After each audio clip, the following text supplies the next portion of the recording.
Joining me now on the Knicks Film School Podcast. I'm geeking out. I'm not gonna lie. I can't even introduce him yet. I'm already geeking out, and I'm gonna tell you why I'm geeking out in a second. But let me just introduce the guest first.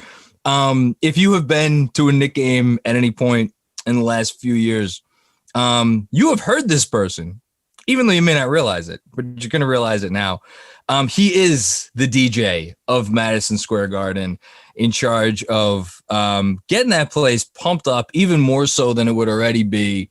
And boy, has he done a hell of a job this year. And we're going to talk about it. DJ Monopoli, hello, sir. How are you? I'm good, man. How are you? I'm doing great. So I got to give a little backstory before we get into this, because we're going to get into some stuff today. I told you on DM, this is exciting for me, not only because you are obviously the house DJ of, actually, no, that's where we're going to start. You're the house freaking DJ of Madison Square Garden. Like, what does that mean to you? Like, that's crazy, right?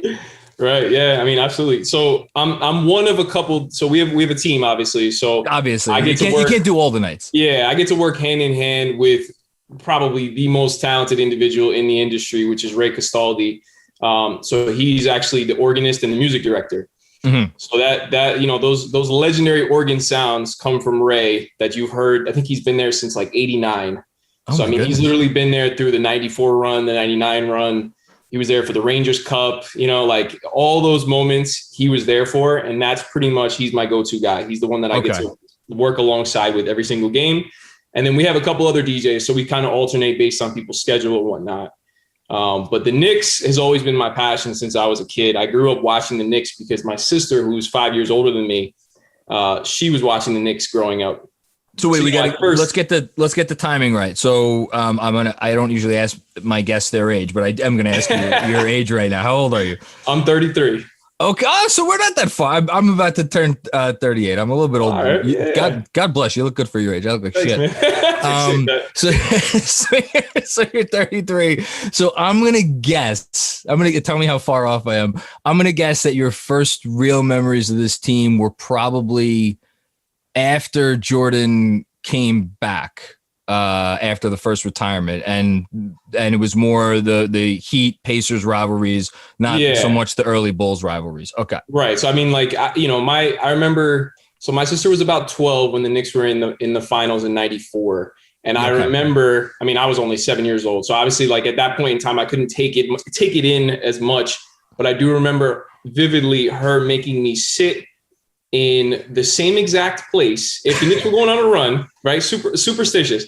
The Knicks were on a run. You cannot move. Whatever you're doing, keep doing it. And then, of course, the other team starts making a run, like get out of the room, go do something else. You're messing it up.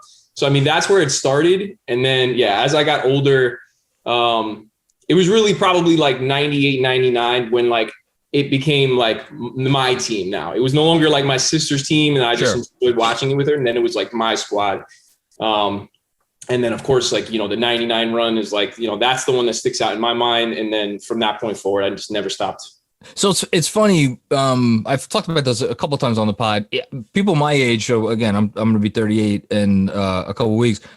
The 94 team for most of people, 37, 38, 39, 40 is more meaningful to me. I came a little bit later to sports. So I'm like you. The 99 team is my team. Will always be my team. Yeah. Like the Houston shot, the LJ, like the whole, like that's, I'm sure you remember where you were for all those moments. Absolutely.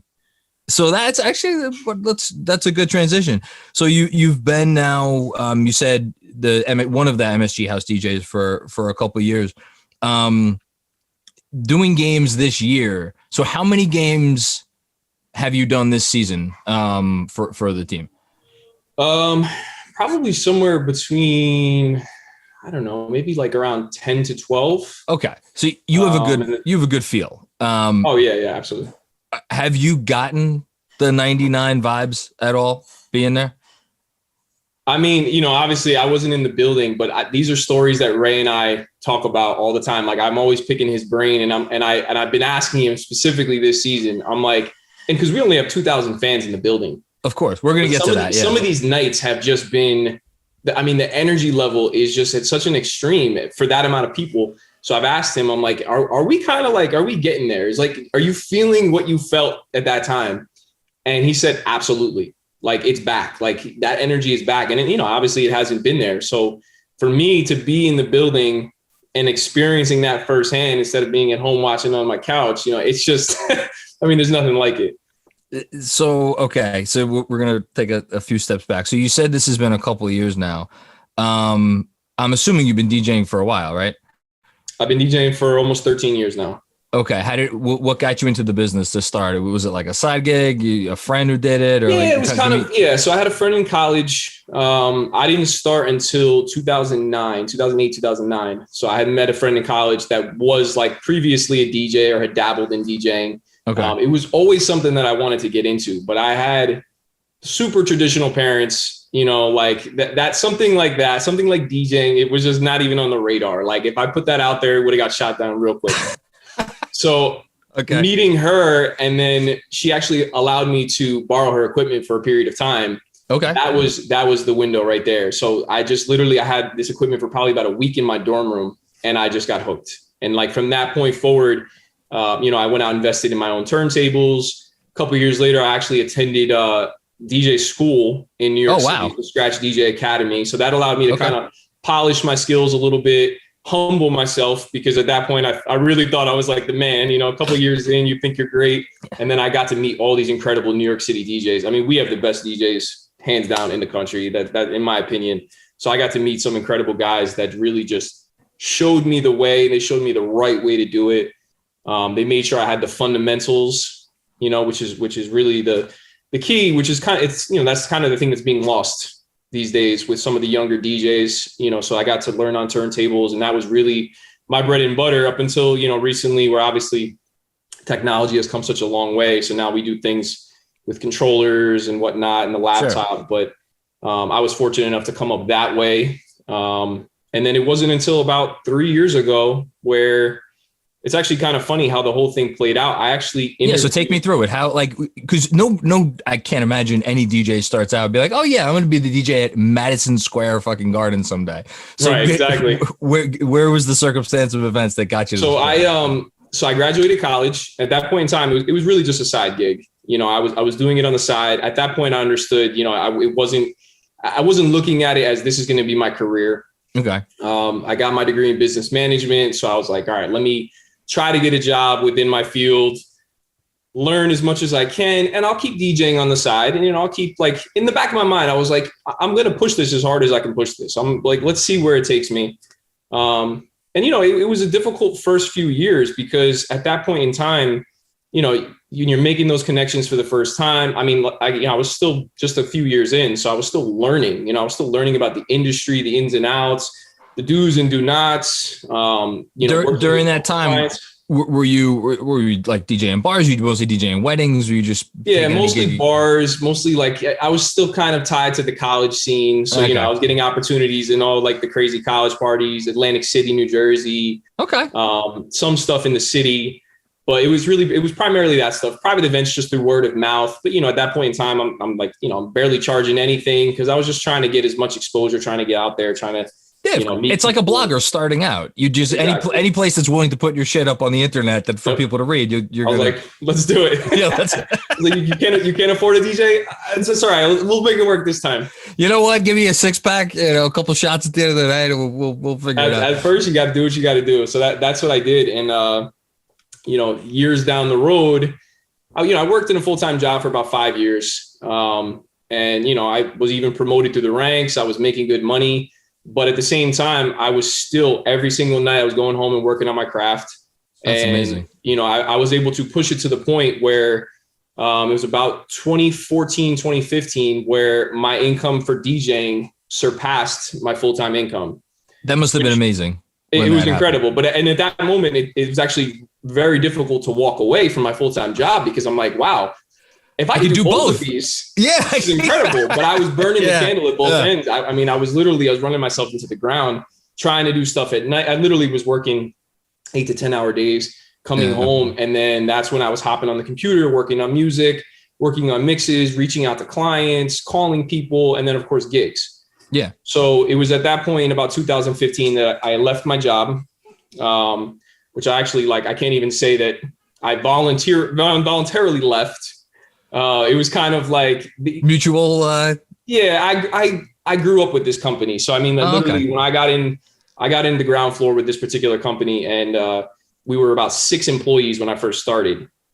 And so we went from a very tiny company to an e-commerce giant very, very quickly. So it's not like you were, a lawyer or a doctor or a teacher or something where you were just, you're quitting a job. It's like that was probably as important. Well, very important to you, maybe not as important as DJing, but.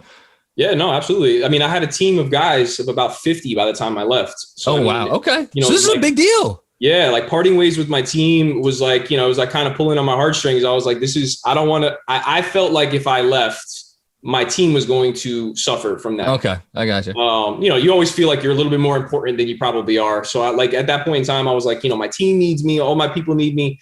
But over those years, I was very transparent with the owner of the company. And I was just like, listen, DJing is my passion. Like, and he would kind of like put it down a little bit. We would have conversations where he would be like, be realistic. Like, is this really going to be a full-time job one day? And I was just like, listen, man, if you go hard enough, yeah, it could be. You remind me of when when I was like first starting out, and like my assistant principals of my school would talk to me about like, oh, you still got your blog? I'm like, yeah, still got my blog. You still always. Yeah. And it's like, you still, okay. And it's like, you could tell, right? You could just tell, like, you don't think the least bit of what I do with my time. Absolutely. But at the same time, I imagine that probably made it a little bit easier for you to be like, you know what, this is not what I'm supposed to be doing. So you left, and then how do we get to MSG? Yeah. So then, at that point in time, that's really when things took off, because I was able to just dive in head first. I mean, 100% of my time now was dedicated to DJing. So everything picked up from corporate to private. I started doing, more meaningful nightlife gigs. I started doing stuff for Royal Caribbean on their cruise ships. Okay. So one of my connections in the city, which is through Scratch DJ Academy, like I said, the school that I had attended, they also have an event side of things. So they work with some of the biggest clients in the country. And once I went full time, it opened up the door for a lot of other opportunities. And being with them, I think at that point, I probably was with them for about 4 years. And myself and one other guy we were at the top of the roster for the entire country. So we were the most requested, most booked. And that was just through sheer, like, just like blood, sweat, and tears. Like, I literally would go over and beyond for clients. I was doing 2-3 gigs a day. Oh my goodness. Pulling my cart through the streets of New York, anything I could. And I got my, to the top of that roster. And then they called me one day and they said, listen, we have an opportunity. The New York Jets are looking for a DJ. Oh, okay. So MetLife Stadium is 15 minutes from where I live. So I was like, oh my God, this is, first of all, super convenient. Play for a professional sports team, the New York Jets, and you're talking about 75,000 fans in that stadium, something like that. I mean, it's insane. Are you a Giant or a Jet fan? I'm not, to be honest with you. I'm not. I root for the local teams, of course, but I mean, it wasn't like with the Knicks. I'm so 100% with the Knicks that I just don't even have the energy to pour into another team that way. You know what I mean? You're preaching to the choir there. Okay. Exactly. So I went through the process, went through multiple rounds of interviews. Everything went fantastic, and then it literally came down to the last, myself and one other guy. And again, it was myself and the same guy that were at the top of that roster. It got narrowed down to the two of us. And at that point, it pretty much came down to, it was like, do you have any experience in sports DJing? And I was like, no, I don't. Like, they were like, what's like the most comparable thing that you can give us to DJing for that number of people? And I was like, the closest thing was, when I DJ on the cruise ships, I'm DJing technically for thousands of people at a time. I'm trying to think because there really is nothing like I remember. We'll get into my illustrious DJing history a little bit later. But when I used to DJ at the bars for like Yankee playoff games, it was like, the game is taking place, and then you got to have your songs queued up for the rest. But there's nothing like it. Like, it's one of those, it's like trying to get in an actors union. It's like we only hire union actors. Well, like, how do you get into the union? Well, you got to act. It's like exactly. catch-22. Okay. So I just tried to kind of explain to them, like, I've been in enough situations, like high pressure situations with a lot of people, that I don't get flustered. Okay. You know, I can think on my feet. Like, and obviously at that point in time, they're kind of explaining to you that, listen, like there's DJing and then there's sports DJing, and they're not the same. And in my head, I'm like, I don't know. Yeah, they are. Like, what are you talking about? Like DJing's DJing. Yeah. Like, yeah, DJing is DJing. Thinking of the right songs, for the right moments. I mean, that's DJing in its purest form. So now, looking back, obviously I understand the difference, and there is a clear difference, and I can kind of go into that later. But ultimately, I didn't end up getting that opportunity. But everything went so well that one of the guys that was part of that process, he basically came to me afterwards, and he was just like, listen, like that was an incredibly difficult decision. And one way or the other, like we're getting you involved with this organization. So it ended up turning into, they have a room, or I guess like it's kind of like a lounge, I guess you can call it, inside MetLife Stadium called the Green Room. So it's basically VIPs and, like sometimes it's sponsors and different things like that, players' families, whoever's singing the national anthem and their whole crew. That sounds pretty cool. Kind of like an exclusive area. Yeah. And I get to go there. I do about an hour and a half to 2 hours pregame. Okay. And they let me, I rock on the turntable. So I really get to like kind of do what I do. And they give me the freedom to just, do exactly that. So I've been there now for up until, of course, 2020, 3 seasons prior. Okay. And then really what happened was the gentleman that had gotten me that opportunity, he was the main guy. He was the game director at the Jets. He then left and called me in, I guess it was now 2018, and was like, and I had told him, I was very transparent. I was like, listen, like, yeah, like, I follow the Jets, but like, yo, the Knicks is my squad. Like that, if you want to talk Knicks, I'll talk Knicks all day. And he calls me and he's like, I'm leaving the Jets. I'm going to the Knicks. And I was like, you gotta be kidding me, man. And he was just like, listen, I can't guarantee you anything, but whatever I can do to get you in there, I will do my best. And I was like, listen, I'll tell you whatever I have to do.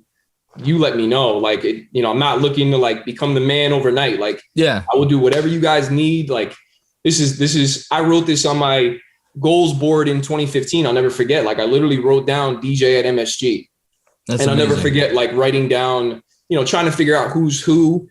And I actually wrote down Ray Costaldi's name because I'm like, but this guy's been there forever. Like he has to be one of the guys. And I remember writing down his name, and now I get to work alongside him every day. So it's just like, if you believe in manifestation or anything like that, but like it literally was the epitome of that. I wrote it down, and then somehow down the line, one of the biggest failures really in my career, which was not getting that Jets opportunity, ended up turning into getting the dream job that I had really been gunning for from the beginning. Life is, life is what happens when you're busy making other plans. So 2018-19, not an illustrious year for the franchise, the New York Knicks. That's obviously the 17 win season. So that was your first year in MSG DJing games. I'm holding off as much as I can talking about old DJ stories of when I used to do this, but it's like, I have to imagine the only comp is like, when it's like, it's like a Wednesday night and it's like pouring and there are 7 people in the bar and it's like, and you are mandated to be back there for as long, until closing. And it's like, how am I just going to get through this night? Like, what was that season like? Yeah. So I was fortunate that they started me off with the Westchester Knicks. Okay. That's better for that season. Yeah. So I got my feet wet with over in the G League with the Westchester Knicks, which again, that was like, that allowed me to really start to understand what the difference was between sports DJing and regular DJing. So, that was my start. And then that same season, they threw me one game, then threw me another game. So I did get to experience the other side. But I mean, I didn't just jump right into they didn't throw me right into the fire. I got to do the Westchester Knicks first. So even though they were bad, you were probably just hyped to get in the Garden at that point. Oh, absolutely. To me, it was still like, this is, and taking it all in, just like, cause I can picture all the nights that I was sitting in the stands, watching it all, sitting there getting chills during the intro video and all that stuff. and looking up and just being like, damn, like, I wonder where the DJ is. Like, I want, like, who is lucky enough to be doing this right now? Like playing all this music. And then to be up in the booth now looking down, like almost, every national anthem, like I always like try to take a moment and I'm just like, damn, like all those years you were sitting like right over there watching the game. And now you're up here. Like I have to stop and take it in because I'm just like, this is crazy. That was me all of last year when I was covering games for Sports Illustrated, going in, like every time I would step foot on the court, every time I would step foot in the locker room, it was like, so I kept waiting for someone, with the old TV shows where they would have the hook where they would pull you off stage, to like be like, all right, you're not supposed to be here. Sorry, we're going to get you out of here. Yep. But it never happened. And it was such a cool experience. So it sounds like it was the same thing for you. So let's fast forward to now, so obviously last season cut short by the pandemic. And we go into this year. When did you first know that you were going to be DJing games again? And like, were they like, all right, we're going to have a few thousand fans? Like, what was that process like? Yeah. So, I mean, it's actually kind of crazy too, because, I had done some of the arena stuff in 2019, and I was getting more and more work. I started doing stuff with the Rangers. And then there's a difference between when you attend a game, the actual in-house DJ, that's pretty much, myself and Ray are playing everything you hear throughout. So, the beats during gameplay, everything, obviously the organ comes from him, all the pregame music, all the timeout music, all that stuff comes from us. But then we also have guest DJs from time to time. Okay. The guest DJs are the ones that kind of get to shine. They're on the Jumbotron. They have like the DJ booth. Usually it's off to the side of the court. Now this season, it's kind of up on like the second tier there. I noticed it there that's the first time it's been there, right? This is, yeah. So basically just because of COVID. So, moving it further away from the court pretty much. Sure. So January 1st, I got my first opportunity to guest DJ instead of be the in-house DJ. January 1st, 2020. So New Year's Day, 2020, I literally started like as high as you can possibly be. It was the Mellow game. It was New Year's Day. Yes. First guest DJ spot. I'm on the Jumbotron. My family was in, like my mother, my sister, my wife, my niece was in the building. Like, and they've never seen me. Obviously my wife has seen me DJ, but really like my mom has really never seen me DJ technically, you know what I mean? Like she sees it, the clips online, different content, but she's never attended an event. I mean, she's not going to come to like a wedding or probably maybe. Exactly. Yeah. Or, nightlife gig or anything. Yeah. I was about to say, so, to then have them in the building and see me on that stage, having that experience. And then, 2 months later, I literally DJ'd the Jazz game. Oh, they got their ass kicked. I think it was like, I don't know if it was that night where Gobert did the microphone thing, or if it was like the day after. It was for the game at MSG, I remember the Knicks lost. And then I think it was a few days later that he did the microphone thing. Yeah. And then that was when everything shut down, and it was like, we really didn't know what was happening at that point. So then when we returned this season, we returned to no fans, zero fans. So you were DJing games with nobody there. Yeah. So they tried to do like one or two with just Ray, with just the music director, kind of juggling things, like trying to just, I guess, feel out like what do we really need and what do we not need. Okay. All right. Because there's really, and this is another thing that I had no idea going in. I mean, the complexity of the show that goes on is insane. I mean, you kind of just think like, there's some music, there's some videos. I mean, everything is precisely timed out to a T. So, I mean, everything going in, it's literally, we're working with a script, and we kind of like, they joke that there's a basketball game going on during our show because that's really what it is. Like this is our show. Yeah. And we're kind of planning around the game. So when we came back, zero fans. They tried it 1 or 2 games without the DJ, and then they ended up bringing us back. The first couple of games, it was just very eerie, just playing to an empty arena, I'm not even sure if we had the fan noise at that point. So you had like, a little bit of the echo, just like, just the emptiness of the building.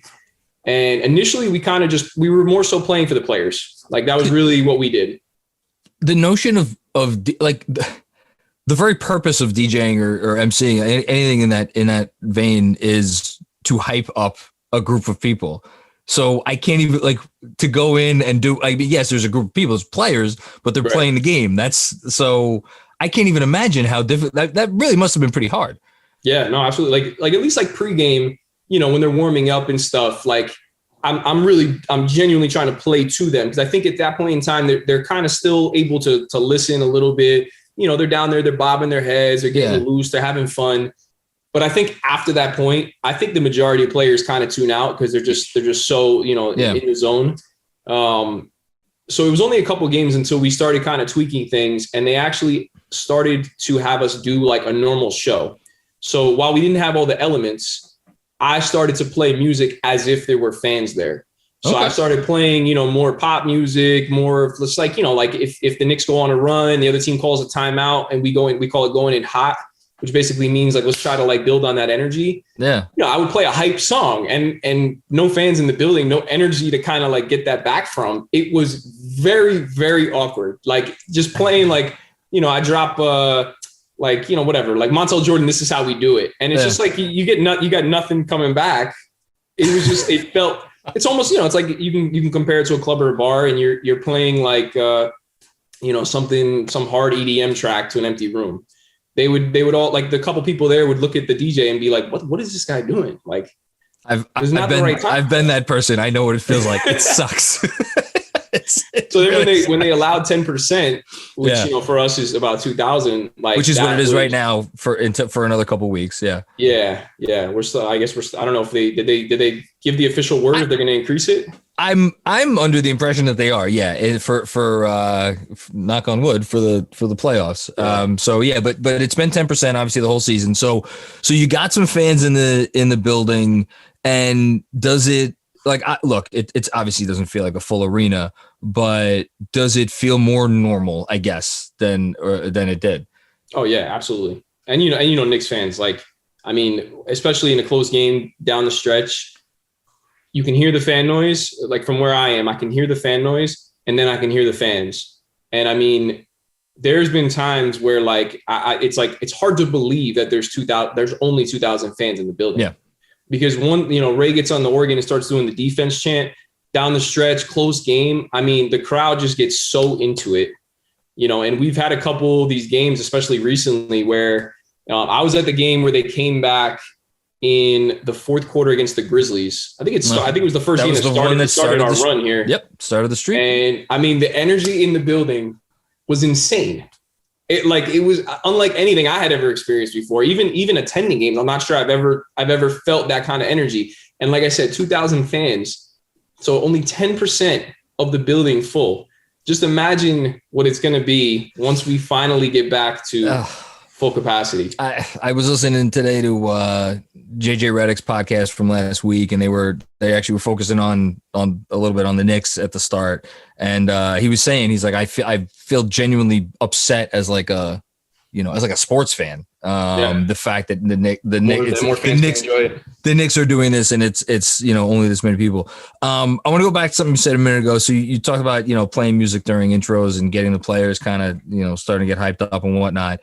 Do you have any sense of what music gets players hyped up, and even to the extent of like, do you even know like particular players, like certain songs? Like what is your knowledge base of what music these guys like?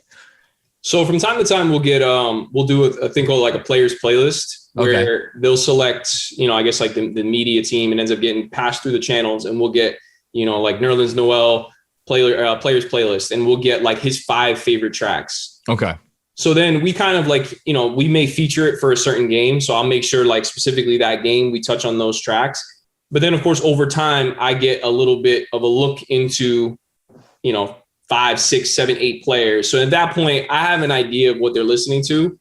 And then obviously, there's tracks that are hot for a moment, and then they're no longer hot. So then I kind of just like, I'm listening to, what are the artists that they're tuned into? Because that's really what matters the most. The tracks can come and go. But if I know they're listening to like NBA Youngboy, they're going to keep listening to NBA Youngboy. So I know that, that I can keep looking into his stuff. And if he drops a new track, I should probably play it. You know what I mean? I actually know who that is, which I'm really proud of myself for that. It's crazy because you have to remember how young these guys are. That's the thing. Like when I first started too, I was playing hip hop that got me hyped, that I grew up listening to. And then I literally remember, like, I think it was one of the other DJs was like, yo, these guys are like in their early 20s, man. Like they don't know like Freeway and like some of these, some of the rappers that we grew up listening, even just recently, when Black Rob passed away, like I'm sure guys know Whoa, but like I played Bad Boy for Life with Diddy. Yep. But I mean, those are really the two tracks that I could touch on. Otherwise, I don't even think the players would know. I was gonna ask you about that because obviously it was Black Rob significant. It was just in April, but DMX was DMX in March or was it also in April? Whatever. It's recent. Yeah, I mean it was like a week prior, I think. So that's when I feel like that's when I first found you on Twitter, because when you played why don't you tell me, take me through that night? Do you remember that night? Yeah. You tell the story. So I guess there was the rumor that X had passed away the night before. Right. It wasn't like official, like it was it was very weird. I knew I had the game the next night. So in my head I'm like, I immediately I'm like, yo, I'm gonna put something together for tomorrow. Then I found out that it wasn't true, and then hours later we found out that it was true. So I wasn't even sure whether or not, because obviously while I have freedom to play what I want to play, at the same time, I do have to bounce things off of people and make sure that, I'm always playing what's appropriate. I'm always playing, like things that fit the right moment. And I wasn't sure. I'm like, if we're going to do something for him, if we're going to, put something up on the Jumbotron and give him a moment, then obviously I want to put something together for that. But literally, just Ray being who he is, the second I walked in the door, he was like, I'm sure you heard about DMX. I'm like, yeah. And he's like, yeah, like, I'm going to like put something together, like right before tip, like, that's when you can do it. And I was like, say no more. Like, you know what I mean? But just like the trust that like, that's awesome. Cause DMX's music is obviously, it's rough. It's aggressive. It's gritty. I had to kind of like work my way around some of the verses that may or may not be acceptable, whether or not they're the clean version. I mean, you still got the err on the side of caution. I mean, it's still Madison Square Garden. Sure. So, I had the guest DJ did their thing. I had about 3 or 4 minutes. So I got to just run through, some of my favorite X joints. And what's your number one? I got to. Well, technically my number one is Slippin'. Okay. So now we're having a conversation because Slippin', man. Oh yeah, that was just a different one, man. That was the one where it was just like I shouldn't. I feel like it dropped in the summer, but I'm not 100% sure. All I remember was like, I don't know, 5-10 times a day I would play that song. Oh my god! I feel like every time I was in my feelings, or every time I was like trying to, you would get in your feelings so you can play. I was like, I'm gonna make it happen right now because I want to hear this. Okay, so but obviously I played that one just because that one's obviously not as hype.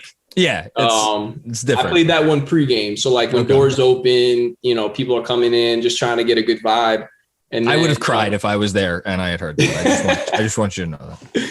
And then I ran through. I'm trying to remember now. Like I basically what I wanted to do was I wanted to make sure that I separated myself from the guest DJ. So the guest DJ was doing their thing, and then I pretty much usually just take over. So it's not seamless per se, but I mean, you would never know that the guest DJ stopped playing really.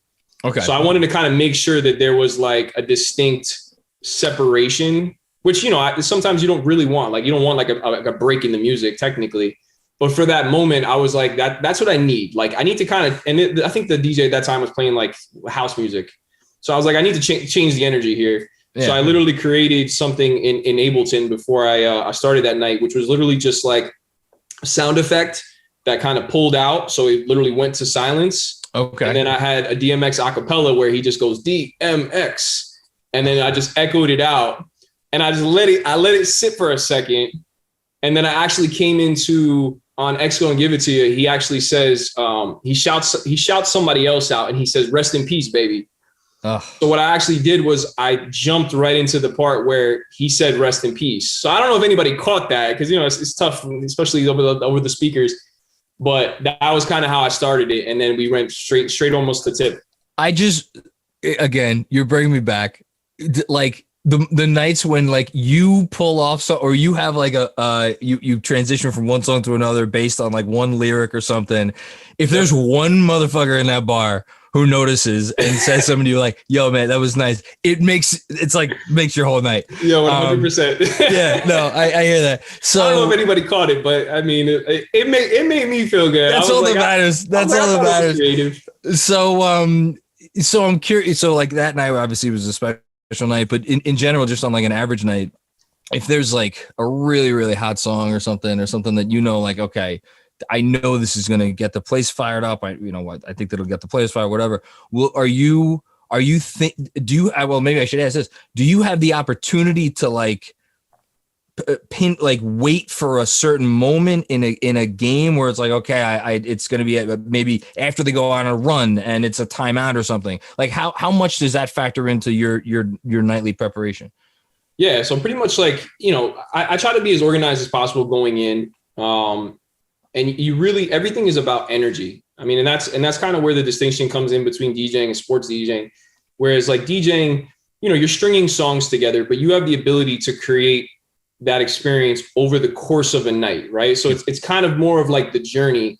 Whereas because I'm only coming in at moments, I only have a minute, sometimes less, to deliver in that moment, to create some kind of an experience, to build on the energy, to capitalize on it. So really what's paramount is not necessarily your mixing skill, my ability to scratch. It's song selection. It's really it's picking the songs in that moment that are going to make the most sense, that are appropriate for the moment, that are appropriate for the energy in that moment. Because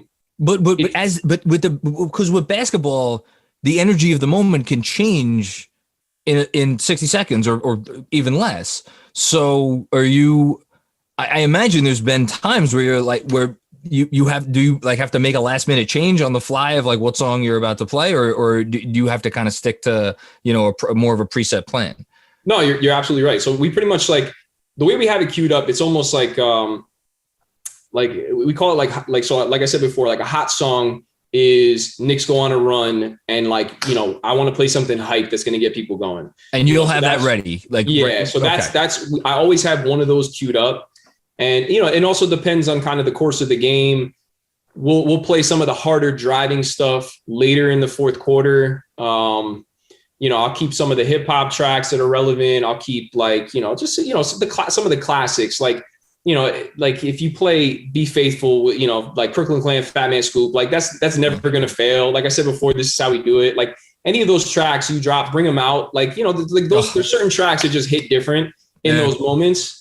So you're always going to have kind of one of those queued up. And then we call it like a medium song, which is basically like, we obviously want to play something with energy, but not necessarily like something that's like celebratory or like you're trying to get people hyped up. So if we start, the other team makes a run, we call a timeout. You obviously don't want to play something like somber. You got to keep the energy there, but you're not celebrating. There's nothing to celebrate in this moment. So you have to, and it also would feel forced. It would feel like it just not fitting for the moment if you played, Daft Punk one more time and we're down 10. Yeah. So it's really about just selecting the right moments. And then once we get down the stretch, I mean, it's really like we're constantly pivoting. We're constantly like, I'll have two songs queued up and I'm digging through. Something happens on the court and I'm like, nope, that track doesn't work anymore. Yep. I'm thinking about the lyrics of the track. I'm thinking about, is there something in the track that's said that may or may not work for this? Is there, I mean, like even we play Toronto, Drake out the window. I don't play no Drake.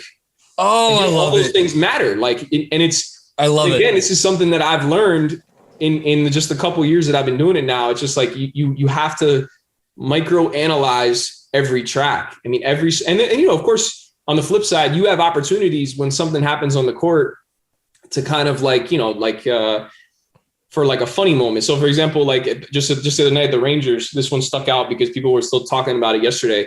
One of the players on the other team, like literally was skating like open ice and he tripped.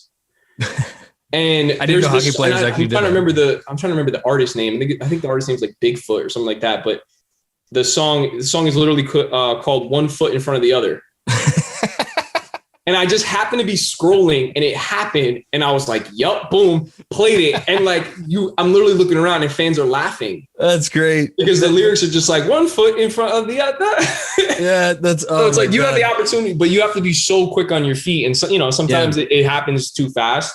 But over time, as your experience builds, you start to know, like, all right, this could work here. When I'm looking through my library, I'm like, all right, if this ever happens, this is what I'm going to play. Yeah. And you start building that library. That's incredible. So, we're recording this on, it's Tuesday. The Knicks are, we just got a little, not breaking news. Nerlens and Norvell actually are both questionable for Norvell too. I don't know. Why is he questionable? I didn't think he got injured the other night. I saw a play last night where he came up like hobbling a little bit. Oh yeah, maybe towards the end of the game. Yeah, and then Taj came in. I think Taj pretty much got the rest of the minutes. So let's talk about the rest of the season. How are you feeling? You feel good about this team? You because I do obviously the live streams after every game. And like I have fans now, it's like, okay, it's Eastern Conference Finals, baby. Here we come.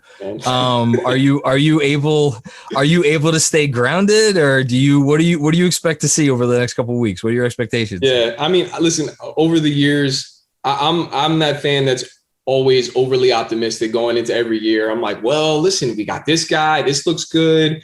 I'm always optimistic going in. This season, obviously, I think shattered almost everybody's expectations. Yeah. I'm not sure anybody came in saying that this is what we were going to be. But at the same time, like looking at what we've done, I wouldn't say I'm satisfied. Of course, I want to see us go as far as possible. But I mean, the progress that we've made can't be understated. No matter how far we end up going in the postseason, you can't look at this season like it was a failure. I mean, this was a tremendous step in the right direction.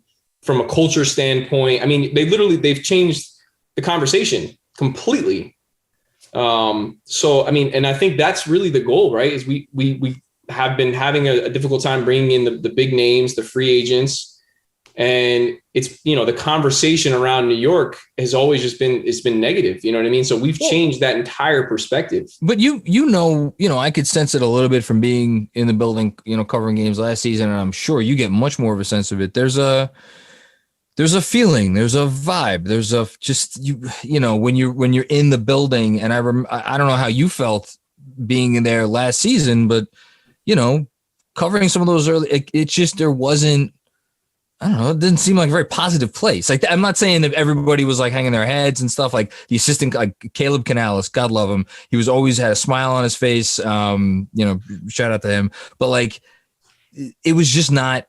There was you could tell that this was not a good situation. And now this year, like what you're talking about, like this season being a success, it just, when you walk in, it has to have a better feeling about it, right? Oh, absolutely. I mean, yeah, you could feel the energy in the building. You could feel the way that even the way the staff, goes into every game, the way we're preparing for games. It's just different. Listen, winning changes everything, right? I mean, everybody always says that. You got that right. Tibbs says that. I'm pretty sure Tibbs has said that this year. So, I mean, I think going into this year, we didn't know like the direction, you know what I mean? Like, who are we building around? Do we have anybody to build around? It was always the free agent conversation. It was always just looking out at who we could potentially bring in, or the draft. How can we get a top 5 pick this year? Right. Always. I mean, it was like Zion or bust. And I'm like, no, like there's other RJ's 20 years old. Like, let the guy grow up a little bit. Like, he's gonna be all right. So now you obviously, the emergence of Julius Randle. I mean, I think I've played basketball my whole life. So when I looked at RJ, I'm like, listen, does he have like the X factor? Could he potentially be one of these superstar guys? I'm not sure, but he can hoop. Yeah, flat out. The like his versatility, his left hand, his right hand, the way he can get to the basket specifically. Like, I mean, he's a stud. He's going to be fine. Building around him as well. Like, I still think I personally love Mitch. Like I love what Mitch brings. Like just like he gives me the Camby vibe. We miss Mitch. We miss Mitch. Yeah, no, we absolutely do. Who's the? Wait, no, sorry. Who are you gonna say? I was gonna say like that's a big question mark because whether or not we bring him back, especially because of the way Nerlens has been playing. I get more questions about the center situation moving forward than probably any other topic because it's just it's such an uncertainty. Yeah. Who's the player that gets you most hyped up from this year's team?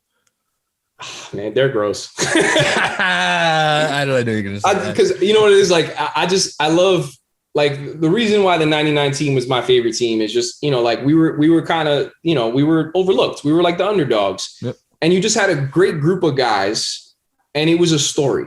Like it was just a story of how this group collectively came together and won games. Like they battled, Patrick goes down. Like it was just, like that story is really what captivates people. And I think Derrick Rose's story is just unlike anything, like his resilience in his career. There's nothing more that I want to see than Derrick just have this resurgence here in New York and be successful. And like, we're seeing it firsthand. We saw it literally last night. The last two games, I haven't had a chance to I'm pretty sure these were the two most efficient consecutive games since before his ACL. Yeah. Like, he 49 points on, I think 26 shot. Like this is not something that Derrick Rose ever used to do. And now he's doing it. It's amazing to see. I think he's the second most important player on the team moving forward. Not second best, second most important player on the team. No, I absolutely agree. I mean, he's really the X factor. The way he can come in with that second group, I think he gives Obi a lot of confidence. Oh yeah. I think for whatever reason, the relationship that they've created, like you can just tell Obi looks more, especially of late, like Obi looks like he's just getting a little more aggressive. He's trying to attack the basket. I think that kind of comes from Rose because when Rose was out for the COVID protocol, I felt like Obi kind of took a step back. He didn't look as confident on the floor. And then Rose comes back and all of a sudden, Quickly's got a little bit more juice. Obi's got a little bit more juice. Yeah. So I think, and then, of course, everybody rides Elfrid. But I think what Elfrid brings to the starting lineup with that group, it's not going to change. Tibbs obviously sees something there. You trust him. He trusts him. He plays defense. I know he's never going to blow you away with his shooting ability or, go off for 30. But what he brings with that unit, obviously him and Julius, I think they're tight. So, you have that. And then you have what's going on now with Rose and Quickly and that second lineup. It's a special group. We have fond memories of the 99 team. This season reminds me of that season. Have you a couple more and I'm gonna get you out of here. You've been incredibly generous with your time. Have you allowed yourself to dream about the prospect? I you know where I'm going with this. I mean, we won't go final, but like playing like a game 7, like DJing a game 7 in Madison Square Garden. Have you allowed your mind to drift to that point yet? I mean, I was just in the Garden last night for the Rangers, who just with I guess yesterday's loss, they're eliminated from playoff contention. Okay. So of course the conversation shifted to we're gonna have some Knicks postseason action. Obviously things are still up in the air right now. We don't know how many home games we're gonna end up getting, especially early on. Depending on where we fall. Well, still got to get in. Still got to get a couple more of these somewhere down the stretch. Well, I think we were talking about it last night. Like, I forget if it's the 7 seed, but I forget. There's actually a way that we can end up getting like consecutive home games. I mean, like back to back to back. Well, if they drop to 7th and they lost the first playing game, they would get another home playing game. Right. But if they just were the 6th seed or the 5th seed or the 4th seed or whatever, obviously, 7-game series. So they would get, 3, 4, and then I guess. All right. So I guess the only way that you would be able to DJ a game 7 would be as if they got to the 4th seed and it went 7. So, but right. Actually, if you asked me to put money on right now of all the different scenarios, I think I might say 4 seed going 7 games. Because I think I think this is going to be like that. So that would be what, Atlanta? Well, I don't know. Do you have a preference? Who do you want to see? Or who do you not want to see maybe? You know what? I don't want to see Washington right now.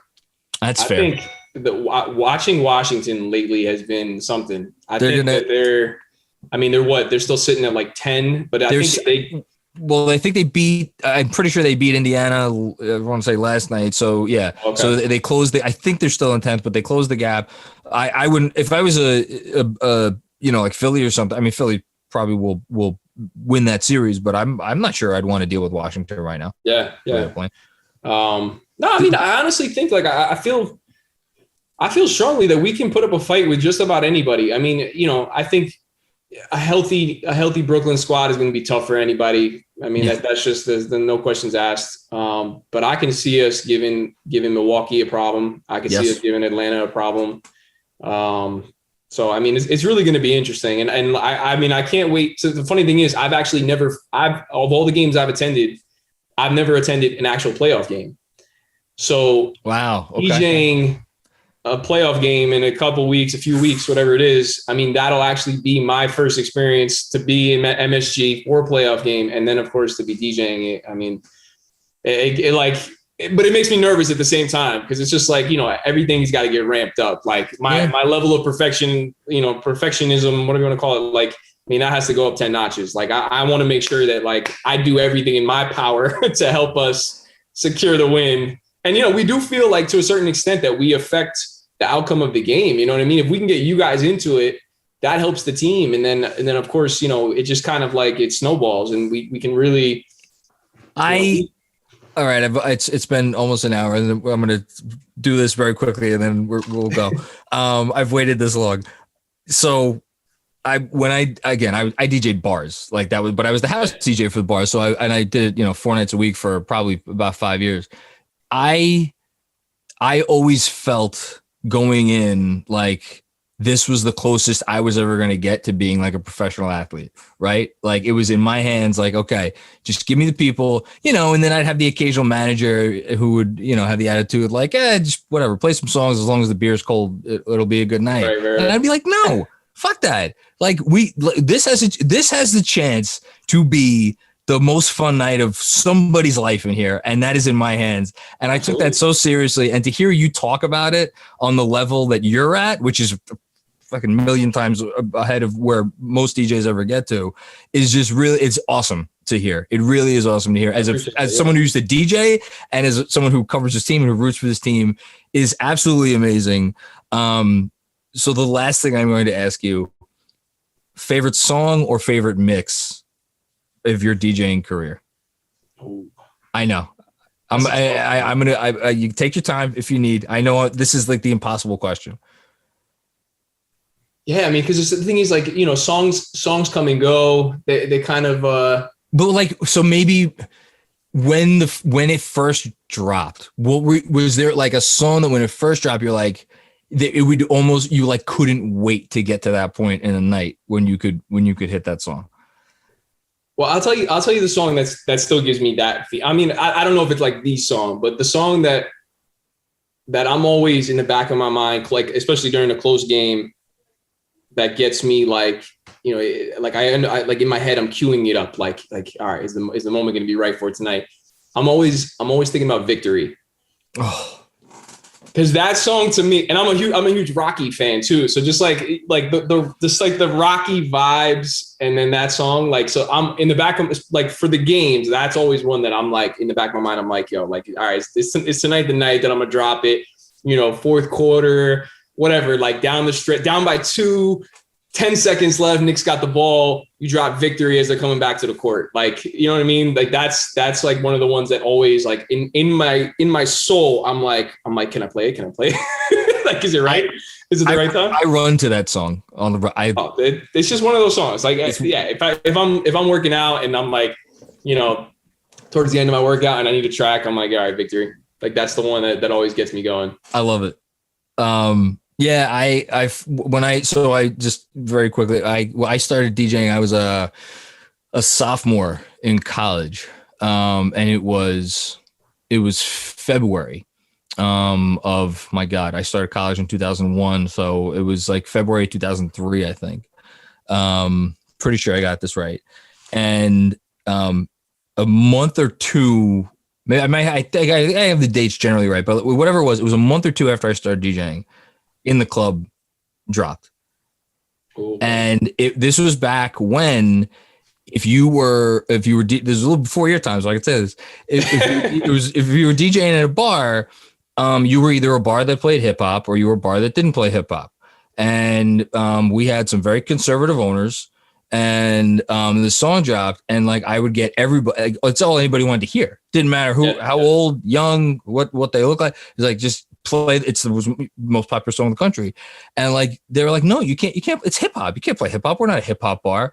And so that's the one that will always have special meaning for me, because it's like that's the song that made it okay to play. And I was a hip hop head even back then, so it was the song that made it okay to play hip hop, no matter what bar you were in. So it's still to this day, you drop that track, dude. It's 20 years. Instantly, people get hyped. I'll try to every now and then I'll try to throw that in, or throw in like a mashup of it just to kind of bring it back into the rotation. Yeah, that's always. Another one that just popped in my head that just like without fail, games, private events, doesn't even matter, is just Jackson 5 Want You Back. That's just another one that's just like and you are speaking to my soul. If you gun to my head, if you say, what is the oldest song that you could play in any bar, anywhere, at any time, that will get people the moment that the piano, it's just done. It's over. And that's one of those songs that you don't have to mix it in. Nothing. You just play it on the one and let it work its magic. Yeah, I'll still from time to time, I'll use that in the garden, and then of course, that's a crowd favorite no matter where you're playing. I mean, bar, private event, corporate event. I mean, that's just like 100% success rate with that track. It's and still gets me excited when I play it. There's certain songs that like I know people like it, but like I may not personally love hearing it, but I'm just like, all right, I know people like it, so let me play it. But that's a track that when I play it, I'm like, yes. now I just thought of it, so I have to ask you. I promise you that I'm going to let you go. Is there a song, again, throughout your career or now or whatever, where you knew you had to play it, but you're just like, I hate this fucking song. If I never heard this song again in my life, it would be too soon? I mean, well, I'll say this, like, because of all my work on the cruise ships. Oh God, What's constantly, I'm afraid, the line dances, the cha-cha slide, the Cupid shuffle, the wobble. Yeah. I mean, I like the wobble. I am partial to the wobble. I will say that. But when you have to play it every single day, 7 days a week for a 4-week contract, no more. I don't even know you would think after all these times watching people do it that I would know the dance. I don't even know the dance. But those are ones now that I'm just like, I know that they'll work in certain settings, but I mean, I'm just like, like if I never had to play the song ever again, I'd be cool with it. And honestly, like there's still a lot of current hip hop that just like does not do it for me. Don't get me started on current hip hop, because then all of the younger fans of the podcast are going to send me DMs, because but you know what? I feel like I'm at the point in my life now where, when your parents get to the point where they're like, how do you listen to this crap? I feel like that's me now, because I listen, not all current hip hop. I love some current hip hop, but some other, I'm like, I just don't get where this is going now. And it makes me feel old. Well, it's the tempo of the music. It's just so different than what most of what we grew up listening to was in that, 90 to 100 minute. And the stuff now, you're talking 65 to like 70. I don't get it. So it's just the energy is not there. Again, not for all of it, of course, but there's just a lot of it where I'm just like, I don't even know like how somebody could get hyped to it. You're bringing me back to when I used to know the BPMs of every fucking song by heart. Oh my God. Crazy in Love 100 on the dot. That's the one that I'll never forget that. That's another one. That's another one though. Top 10 hits. I mean, it's just like, and that was months and months that song didn't go. That song is like Kareem Abdul-Jabbar. That is the Kareem Abdul-Jabbar of songs that you could play in bars. At least in absolutely. The hip hop version. Have you ever heard Jay-Z played at the Garden? Has it ever gone to the Jay-Z verse? It's probably never even noticed. I don't believe so, and I'm very, very happy to hear that. And that is awesome. That is awesome. We do not touch and it kind of hurts me because I am a Jay fan, you know, and I have probably literally every song he's ever come out with. Well, what were you, 8, 9 when Volume 2 dropped? You were probably about 8 because I was in high school. Yeah, no, I was young. Yeah, you were young. Okay, no, I'm with you. It hurts me too because it's Jay. No Jay at the Garden. Zero J. Well, listen, that's fine. We'll deal with it. Listen, Dan, this has been amazing. I usually be like, I end this by saying like, oh, we'll have to do this again sometime. I want to do like a weekly podcast with you about DJing, which I'm sure all of 7 people would listen to. There you go. Let's start it up. Right? I'm sure there's a market for it somewhere. So I'm gonna say it, but then I'm gonna give you a chance to promo anything else. So it's the Monopoli Music Group, right? Yes, that's your group? That's my company that we do private events, we do corporate. So of course we do weddings and the whole 9. I have a team of DJs that I work with. So I book guys out and we, service pretty much North Jersey, New York City primarily. Awesome. And anything else that you want to say before you get out of here? No, man, I'm excited about this Knicks squad and hopefully, I'll be in the building for at least a couple of those playoff games. So, if anybody that's watching is in the building, make sure that you guys are tweeting or tagging me in Instagram stories at Monopoli Music on Instagram. And, of course, if anybody has song requests, I always try, like people hit me up with song requests from time to time. I try to get them in there when I can. But yeah, man, I'm just excited about this season. I'm excited about, where this squad is special. So I'm excited to see what we're going to do. I hate fucking song requests. Okay, the last one. This is it. This is the last. The most. I asked you before about songs you hated. I didn't hate this song, but when Hollaback Girl dropped, and every 18 fucking times a night, I'd get a girl come. Can you play Bananas? And I would very calmly be like, if you tell me the name of the actual song, name. I will play it for you. I don't know any song named Bananas, so I'm not going to play it. And I would get so snarky and I would just be an evil mother. Yeah. I was when Drake dropped In My Feelings and that went viral, the one with the little dance to it. Yeah. People come up to me and say, can you play the Kiki song? And I'm like, if you can tell me the actual track name, I got you. But it ain't the Kiki song. And then they start singing it to you as if that's gonna. As if you don't know that. No. It's the one where she says BANANAS. That's really the one that's on the radio 18 times an hour. Really, that one? I didn't know that one. I didn't know that was a song that existed. Oh, we really do need to start a podcast. Okay, DJ Monopoly. This is a lot of fun.